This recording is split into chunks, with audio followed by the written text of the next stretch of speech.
Hi friends, I'm Laura and welcome to my garden. Everything is looking really tired right now and really struggling. We are in the middle of August right now and just everything's a mess. I'm dealing with a lot of factors this year that I have not really dealt with before, including the fact that we have a lot of bird damage, which we've never had before. In the last year, we lost one of our dogs and we lost our cat. And since losing them, I've noticed the wildlife has become so brazen. They will come in the garden, eat all the petals off of the flowers, eat all the seeds off of the flowers. They will eat the fruit. They're kind of destroying everything. So birds, squirrels, lots of wildlife pressure, which I've never really had before because we live in a suburban area with quite a bit of traffic. So I don't really think of wildlife as a big factor in a suburban garden. But apparently it is if you don't have a dog or a cat, or preferably both in our case. I think it was mainly the cat, but one of our dogs had a very strong personality and would chase after them, whereas the dog that we have now is kind of lackadaisical about it and doesn't really care if there's a bird in the yard. Like, he'll half-heartedly chase after it, but he would never like catch it or never go fast enough to scare it away from ever coming back, if that makes sense. Anyway, I'm going to show you some of the problem areas of the garden, and then I'm also going to do a little bit of work and get my hands dirty tonight and try to do some fixing where I can. So here is the back porch. You can tell everything is just kind of struggling from the heat and drought, and then the drought is always followed by nonstop rain for like a whole week, and then we'll go 2 weeks without rain at all, and then nonstop flooding. It's been a wild year.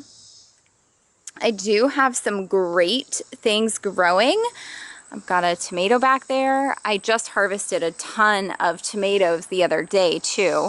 But even over here on this one that's struggling, you can see lots of little yellow cherry tomatoes. But everything is wilting or dying or struggling. Kind of wanting to remove some of the things that are tired like that. Definitely water the things that are wilting that need watering. One of my tomatoes developed blossom end rot. All of the fruit on that tomato, even the ones that set like a month ago and the ones that are setting now separately, are all getting it. And I have 2 tomatoes in this pot. So I want to remove the one with blossom end rot because the other tomato plant does not have that, and I just don't need to have that problem. So here is an example of the wildlife damage. This is a zinnia plant I picked up. She is wilted and dehydrated and needs a deep water, but look at all those petals and seeds just gone. Like, if you look down there, you should be able to see black seeds, and you can't until you get to the very, very middle part. No seeds at all. The birds came and ate all the petals and all the seeds. They ate all the seeds out of this one too. Can't see any seeds in there. It's just all chuff. And most of the petals. And they got to work on that one and that one. It's a lot of stuff here. And there are a few petals that fell from the last time it was watered, but definitely not tons of petals. They're just getting eaten by the birds. It's crazy. I've also started some more seeds for flowers, so I would love to get those potted up or planted out in the raised garden beds. And then another really big problem area right now that I want to address is the raised herb garden. So right now she's got problems. I think it's a combination of little tiny microscopic bugs that I can't see, as well as drought, as well as letting everything go to flower, which I did not realize initially is not something you want to do if you want to keep the plant around. So for example, my basil is dying because it all flowered like months ago. And now the flowers are kind of spent blooms, but the plant is dying as a result of having gone to flower and lived out their seed producing cycle. So I need to come in here. The reason I know that this is like some pest damage as well are all these white dots on all of my leaves, which my research has said is a result of like little microscopic bugs sucking the sap and essential oils out of the leaves, all the moisture out of there. So as you can see, any new part of the plant doesn't really have that damage, but as soon as you start working towards the bigger, older stuff, tons of damage.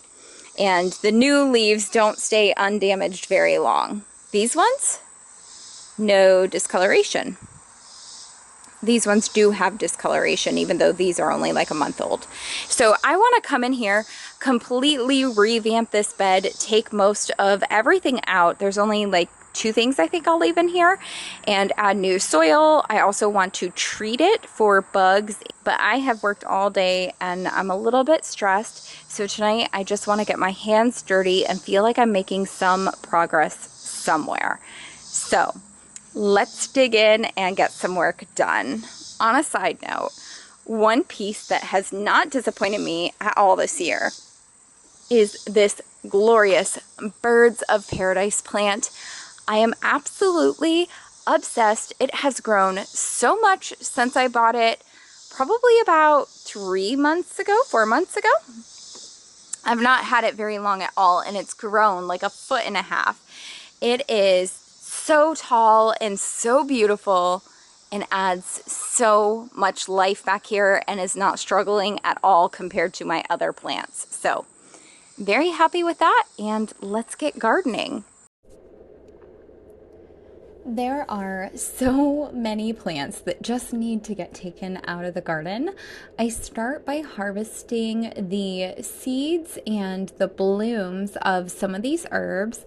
Like I mentioned, I had let everything go to seed, so I just want to collect that seed before I toss out the plant.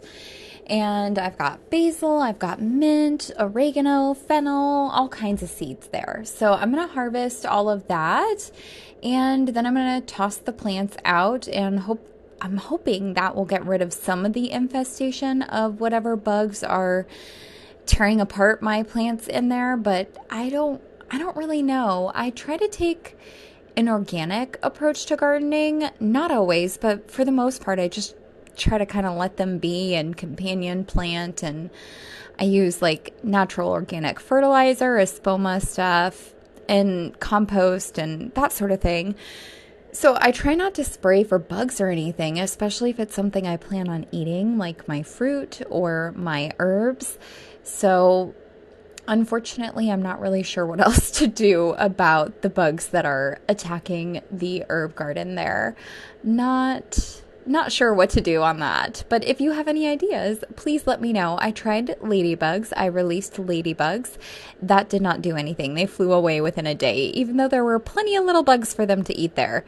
So yeah, that didn't work, but I'm open to suggestions if anybody has any ideas. Now I'm going to pull out some of those tomato plants. They're just looking so rough, and the one had blossom end rot, and the other ones, you could just tell looking here, everything is exhausted and wilted and tired. It is really hard to find things that can take our heat where we live in our zone. It is so hot in the summer. We regularly get 97-degree days, 100-degree days, and it doesn't work for most plants. So they grow nice and big, and some of them even put on fruit, but from everything I've heard, this is just the norm for the area, that around July, August, things can't take the heat and they just start to look like this. They wilt and they get tired and they stop producing fruit as heavily. And then once it starts to cool down a little bit towards the end of August, beginning of September, once we start going back to the 80-degree days instead of high 90s, things start producing again and they start looking a lot better.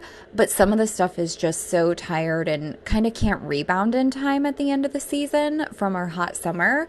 So what I'm doing with those plants is I'm just replacing them. I've got lots of other plants here. I seed started other tomatoes and other flowers because I knew that I wanted to do some succession sowing this year, and that's what I was able to do. So I'm pulling the little tomatoes out of their seed starting trays or pots that I had them potted up in, and getting them into those containers so they can hopefully grow nice and big and tall in the remainder of this season and give us some fruit. Our season usually lasts until the end of October, so they still have 2.5 months left where they can produce. So hopefully that's enough time for a lot of these little seedlings that I'm planting to put out flowers and fruit and do their bit of magic. And already things are looking so much better on the porch. Just replacing some of the plants that were really struggling with disease or pest damage and replacing them with new ones makes it look a lot better. And then I'm also taking some time to water in the new plants, and I'm hosing down the containers that I have, the pots, and then I'm also hosing down the deck as well, just doing a good cleanup everywhere I go. It feels so good to get these garden tasks done, and I find that gardening really lets me zone out and work with my hands and just kind of get out of my head for a little bit and get some tasks done, which helps me feel really good. It's therapeutic in a way, just focusing on nature and hands in the soil and grounding and all of those good mental health techniques. So when I've had a really stressful day, sometimes just spending a long period of time in the garden helps me reset. So I'm glad to have done it. I hope you've enjoyed this evening gardening with me, and I hope you find your garden a relaxing place to be as well. Even though it is hard work, it's good work.